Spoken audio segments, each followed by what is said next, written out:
Like Diane said, before you run your experiment, you'll need to decide how many page views you plan to collect before you make your conclusion. First, let's look at how the distribution changes when you increase the sample size. This is what the distribution of results would look like if you collected 1,000 samples and there was no true difference between the two groups. That's why the mean is 0.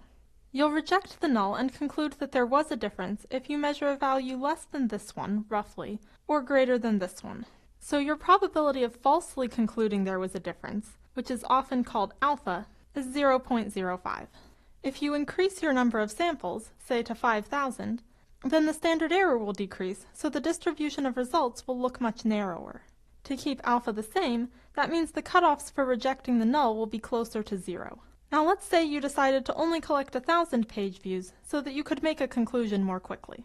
Recall that this is the distribution of results if there is no true difference, and as we saw, alpha will be 0.05. Now let's consider the case where there is a difference.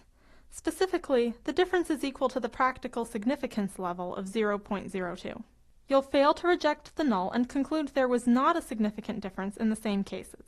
Now the probability of failing to reject the null when the null was in fact false, which is often called beta, is pretty high. Even if there is a true difference, it's pretty likely that you'll be inside this range. So by collecting a small sample, alpha is low, that is, you're unlikely to launch a bad experiment, but beta is high. That is, you're likely to fail to launch an experiment that actually did have a difference you care about. Now beta, or the probability of falsely failing to draw a conclusion, depends on how big your effect really was. For well-behaved distributions like the normal distribution, as your true change gets larger and larger, then beta will go down. So you typically consider beta at your practical significance boundary, since you don't care about any smaller changes, and any larger changes will have a lower beta, that is a lower chance of error. People also refer to 1 minus beta as the sensitivity of the experiment. In general, you want your experiment to have a high level of sensitivity at the practical significance boundary. People often choose 80%. Now again, let's look at what happens if you collect 5,000 samples. Both distributions get tighter, and as before, alpha doesn't change.